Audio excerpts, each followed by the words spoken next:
আসসালামু আলাইকুম প্রিয় ভাই বোনেরা, কেমন আছেন? অনেক দিন পর আমার প্রিয় রান্নাঘর থেকে আপনাদের মাঝে খুবই মজার ইলিশ বেগুনের রসার একটা রেসিপি শেয়ার করছি। মূলত এই রেসিপিটা কিন্তু আমার আর মায়ের কথা যখন মনে পড়ে তখন মায়ের হাতের রান্নাগুলো রান্না করে খাই আর তার কথা অনেক বেশি মনে করি। আর যদি মা থাকতো তাহলে মাকে খাওয়াতে পারতাম। সবাই আমার মায়ের জন্য দোয়া করবেন, আল্লাহ জানি তাকে জান্নাতবাসী করে। আমি এখানে আমার প্রয়োজন মতো একটা ইলিশ মাছ মিডিয়াম সাইজের নিয়ে কেটে ধুয়ে পরিষ্কার করে নিয়েছি।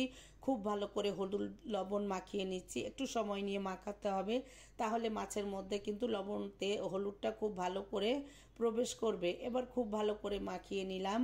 আর এখানে মাখিয়ে নিয়ে এখান থেকে 2 পিস মাছ কিন্তু আমি আলাদা রাখবো, যেহেতু আমার ছেলে গরম গরম ভাজা খেতে পছন্দ করে, তাই উঠিয়ে রাখবো। আর এখানে আমি 3টা বেগুন এভাবে কেটে নিয়েছি। আসলে এখন এর বেগুনগুলাই একটু পোকা হয়। ভালো করে কেটে ধুয়ে আমি একটু লবণ মাখিয়ে রেখে দিয়েছিলাম, এতে কিন্তু বেগুনের এক্সট্রা পানিটা বের হয়ে যায়। তারপরে আমি মাছের ভিতরে দিয়ে বেগুনটাও খুব ভালো করে মাখিয়ে নিয়ে এবার চুলায় একটা প্যান বসিয়ে দিয়ে এখানে আমি 6 টেবিল চামচ পরিমাণ সয়াবিন তেল দিয়ে একটু গরম করে নিয়ে একে একে এখানে আমি মাছগুলো সব দিয়ে দিলাম। মাছগুলোকে আমি একটু ভেজে নিচ্ছি। খুব বেশি কড়া করে ভাজবো না, আবার হালকাও না, মিডিয়াম ভেজে নিয়ে আমি এই একই তেলের ভিতরে কিন্তু বেগুনগুলোও ভেজে নিব। আর এবার এভাবে ইলিশ আর বেগুন ভেজে যদি এভাবে ভুনা করা যায়, কাটা পেঁয়াজ দিয়ে আমি করি। আসলে রান্না আপনারা চাইলে এখানে বাটা পেঁয়াজটাও ব্যবহার করতে পারেন। আসলে রান্না ওই যে আমরা সবসময় বলি, এক একজনের রান্নার ধরন এক এক রকম, এই কারণে স্বাদেও কিন্তু ভিন্নতা।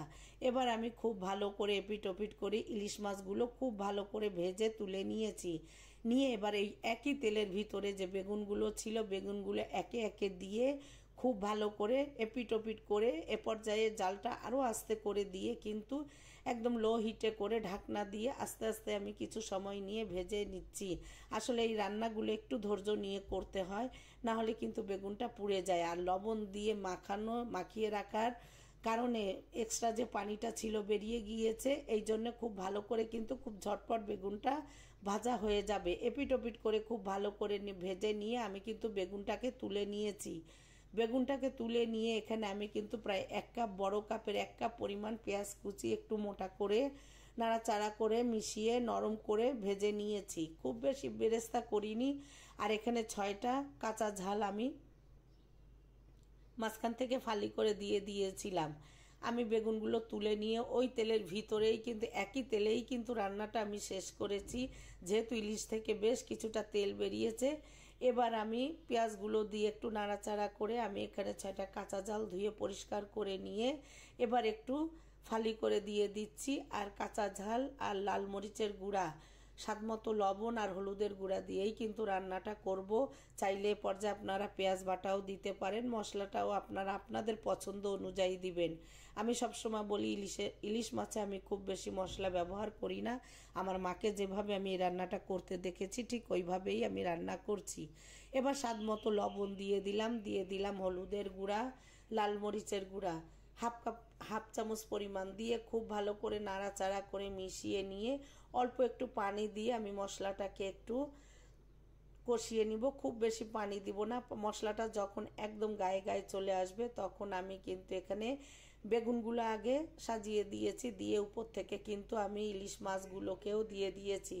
দিয়ে এই পর্যায়ে কিন্তু একটু পানি দিয়ে দিলাম। পানি দিয়ে একটু নাড়াচাড়া করে নিয়ে এরপরে আমি যে মাছগুলো ছিল মাছগুলোকে দিয়ে দিচ্ছি। মাছগুলোকে দিয়ে এপিট ওপিট করে দিয়ে আমি একদম লো হিটে ঢাকনা দিয়ে আরও 10 মিনিটের মতো রান্না করেছি। 10 মিনিট পরে চুলাটা অফ করে দিয়ে আমি কিন্তু চুলোর উপরেই রেখেছিলাম। এরপরে শেষে পরিবেশন করে আমি আপনাদের একটু দেখিয়ে দিচ্ছি। এই বেগুন ইলিশের রসাটা খিচুড়ি, পোলাও, সাদা ভাতের সাথে কিন্তু অসাধারণ। যারা খেয়েছেন তারা তো জানেন, আর যারা খাননি এভাবে একবার হলেও রান্না করে খেয়ে দেখবেন। আর আমার রান্নাগুলো যদি ভালো লাগে আমার সাথে থাকবেন। আপনারা সবাই ভালো থাকবেন। প্রচণ্ড ঠান্ডা সামনে, সবাই সাবধানে থাকবেন। সবাই সবার জন্য দোয়া করবেন।